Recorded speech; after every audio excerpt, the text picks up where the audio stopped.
मैं राजरोहन सिंह स्वागत करता हूँ एक बार फिर से मेरे YouTube चैनल पे। दोस्तों, जहाँ पे 60 लाख जॉब्स ऑलरेडी जा चुकी है, 14 करोड़ जॉब्स जो है वो ऑलरेडी खतरे में है। ऐसे में मुझे और आपको क्या करना चाहिए कि जिस तरीके से बिजनेस के सिचुएशन को हम लोग पूरी तरीके से चेंज कर सकते हैं और आने वाले सिचुएशन को, जो ये रिसेशन और ये जो कोविड-19 का सिचुएशन ये जो लंबे समय तक चलने वाला है, उसको किस तरीके से हम लोग बचा के लोगों के बीच पहुंच सकते हैं और लोकल वर्सेस ग्लोबल को प्राथमिकता देते हुए और लोकल मैन्युफैक्चरिंग को प्राथमिकता देते हुए छोटे से कस्बे, छोटे से दुकान, चाहे स्टूडेंट्स जॉब के लिए प्रिपेयर कर रहा हो, चाहे बिजनेस करना चाहते हैं या बिजनेस करने वाले हैं, ऐसे सिचुएशंस पे क्या ऐसे टिप्स एंड ट्रिक्स इस्तेमाल करने का है, क्या ऐसा तरीका इस्तेमाल करने का है, आज इसी चीज़ पे मैं और आप ज़रूर बात करेंगे। अपने पहले पॉइंट में मैं बता दूं मेरे दोस्तों कि आज मैं ऐसे 2-3 चीज को कवर करने वाला हूं जहां पे जॉब सिनेरियो, प्रमोशन और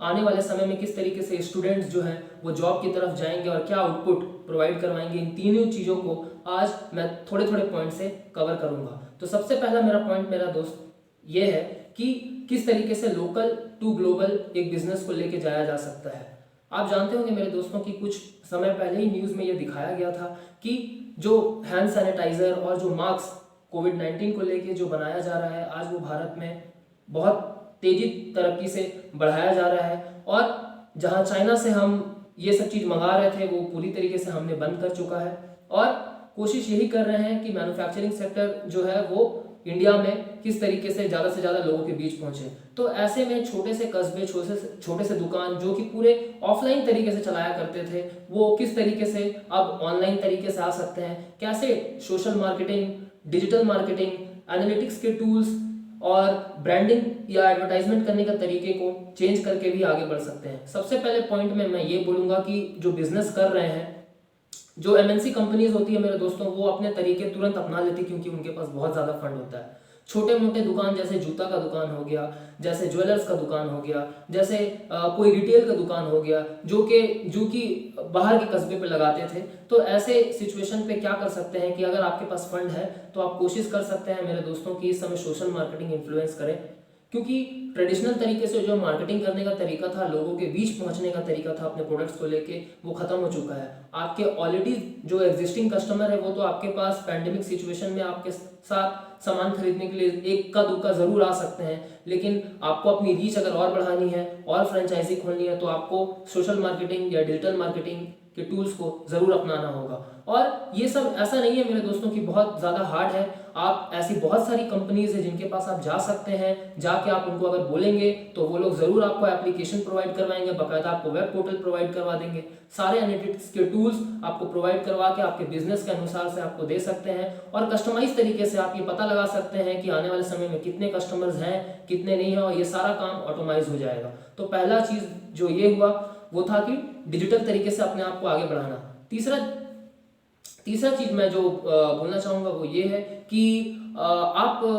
अपने आप को ब्रांड प्रमोशन करने के लिए थर्ड पार्टी इन्फ्लुएंस भी कर सकते हैं। दोस्तों, थर्ड पार्टी इन्फ्लुएंस का मतलब ऐसा होता है कि एक कोई बंदा जो कि ऑलरेडी फेमस है, जैसे कि आप एफएम में जा सकते हैं, जैसे कि ऐसे किसी ऑर्गेनाइजेशन को पकड़ सकते हैं जो कि स्पॉन्सरशिप का काम करता है, एडवर्टाइजमेंट का काम करता है, तो वो आपका मदद जरूर कर सकता है। इस समय पे कम पैसे में सोशल मीडिया में आपको कुछ भी करने की जरूरत नहीं है, वो आपका प्रोडक्ट को अलग अलग तरीके से इन्फ्लुएंस करेगा और लोगों के बीच पहुंचाने की कोशिश करेगा। तो ऐसे सिचुएशन में कोशिश करें कि कुछ सम सॉर्ट ऑफ मनी जो है अपना एडवर्टाइजमेंट, ब्रांडिंग, या अगर आप बिजनेस करने जा रहे हैं तो लोकेशन को लेके, सब कुछ को लेके पहले से मन में प्रिपेयर हो जाए कि अब हमको पूरी तरीके से डिजिटल होना है और कोशिश करना है कि जो ऑफलाइन का तरीका और जो गलती आप बिजनेस में कर रहे थे उसे पूरी तरीके से आपको मिटा देना है कि हो सके आने वाले सिचुएशन में या आने वाले समय में अगर ऐसा और भी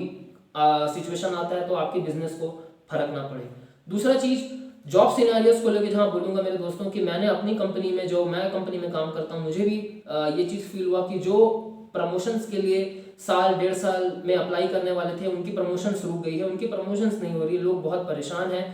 कंपनी में जो सैलरी में काम कर रहे थे उनकी हाइक्स रुक गई है, जो कंपनीज के लिए दूसरी कंपनीज में जा रहे थे रिक्रूटमेंट नहीं हो रही है,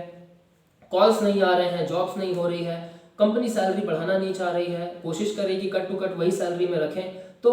आपका ये फर्ज बनता है मेरे दोस्तों कि इस समय थोड़ा सा पेशेंस रखें, कंपनी की भी अपनी आउटपुट है, कंपनी का भी अपना नीड है। जब वो क्लाइंट को काम करके देते थे तो क्लाइंट उसके हिसाब से पे करती थी और उसके हिसाब से आपको सैलरी मिलता था। लेकिन ये समय ऐसा बिल्कुल भी नहीं है। कोशिश अगर आप घर पे यही करें कि अगर आप घर से काम कर रहे हैं तो अपने रीच को थोड़ा सा बढ़ाएं और कॉल के फ्लो को थोड़ा सा ज़्यादा रखें, बॉस से टच में रहें, कोशिश एक स्माइल के साथ हमेशा प्रेजेंट आएं और जो काम दिया जा रहा है उसको बखूबी रूप से निभाया जाए और बखूबी रूप से करें, ताकि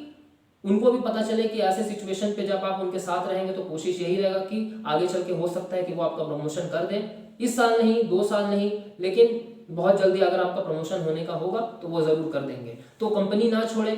पैनिक होके कोशिश ये ना करें कि तुरंत कंपनी छोड़ के दूसरा कंपनी ज्वाइन कर ले, क्योंकि मार्केट का हाल बहुत ही बुरा है। तो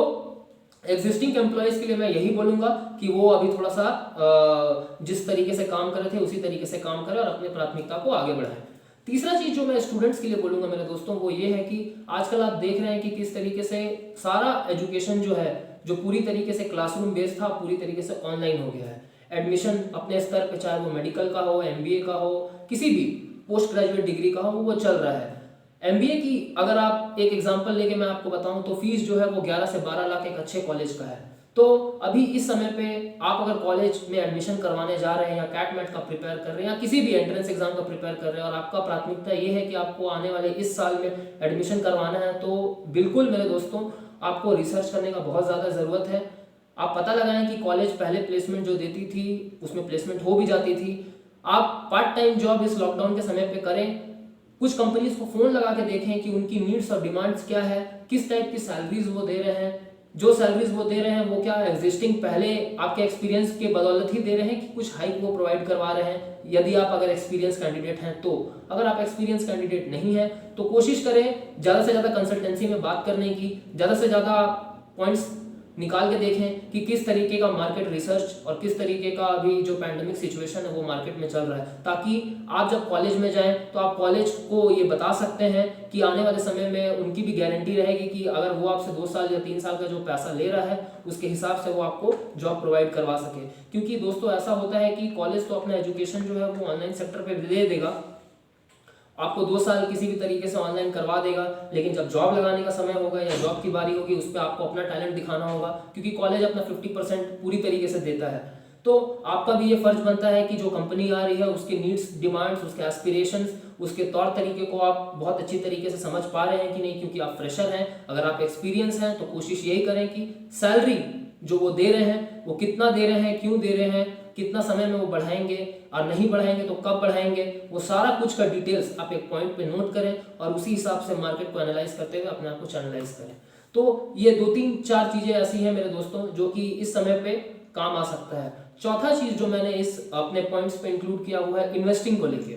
इन्वेस्टिंग को लेके मेरे दोस्तों आप एक काम कर सकते हैं कि एज एन इंडिविजुअल होने के नाते आपके जो भी म्यूचुअल फंड प्लानर या फिक्स डिपॉजिट, रेकरिंग डिपॉजिट या सेल्स पे या गोल्ड मॉर्टगेज, जो भी आपने करवा के रखा हुआ अपने एसेट क्लास पे, आप अपने नजदीकी फाइनेंशियल प्लानर से जाके बात करें, उनसे कंसल्ट करें कि ऐसे सिचुएशन पे जहां पे मार्केट एक तरीके से गिर चुका है तो उस समय पे पैनिक होके आप अगर एसआईपी कर रहे हैं तो पैसा ना निकालें। कोशिश यही करें अपने प्लानर से टच में रहने का कि कौन से शेयर्स आपको खरीदने चाहिए, कौन से फंड्स खरीदने चाहिए। और इस सिचुएशन में मैं तो हमेशा आपको बोलूंगा कि आज के समय पे आप जहां देखते हैं कि हेल्थ को प्राथमिकता दिया जा रहा है तो एक हेल्थ इंश्योरेंस तो जरूर करवा के रखें। जहां आपको शेयर मार्केट, म्यूचुअल फंड या गोल्ड ETF ये सब के बारे में कुछ भी नहीं पता है तो कोशिश यही रहे कि एक हेल्थ इंश्योरेंस जरूर करवा के रखें अपना इस समय पे, और टर्म इंश्योरेंस करवा सकते हैं। फिक्स डिपॉजिट भी ऐसा कोई बुरा नहीं है, अगर कुछ भी नहीं आता है तो फिक्स डिपॉजिट जैसा चल रहा था, पोस्ट ऑफिस के कितने स्कीम है उस पर आप पैसा लगा सकते हैं। म्यूचुअल फंड्स में लिक्विड फंड्स ऐसे बहुत सारे हैं। ऐसे इमरजेंसी फंड जिसको मैंने एक हैशटैग दिया हुआ है कि इमरजेंसी फंड, नहीं पता कि आगे चल के सिचुएशन क्या हो क्या नहीं हो, तो इस सिचुएशन पे अगर आप जॉब से निकल चुके हैं या आपका 50% सैलरी जो है वो कट चुका है तो इस सिचुएशन पे अपने आप को तैयार रखने के लिए इमरजेंसी जो फंड होती है आप जरूर लेके अपने पोर्टफोलियो में ऐड कर सकते हैं और 2-3 साल जो है या आने वाले 5-6 साल के लिए इसको कंटिन्यू कर सकते हैं। तो ये आपके लिए बहुत ही अच्छा होगा और आपके फैमिलीज के लिए, आपके फ्यूचर के लिए भी पर्सपेक्शन से बहुत अच्छा रहेगा। तो आप इसको भी प्राथमिकता दे सकते हैं। तो कोशिश यही करें कि आपके जो जो कॉर्पोरेट्स और जो जो बैंक के काम हैं आप उसके टच में रहें। कोशिश करें कि ऑनलाइन तरीके से आप कंप्लीट करें। और सबसे बड़ी चीज तो मैं आपको ये बोलूंगा कि जैसे ओपनिंग्स होगी मार्केट की,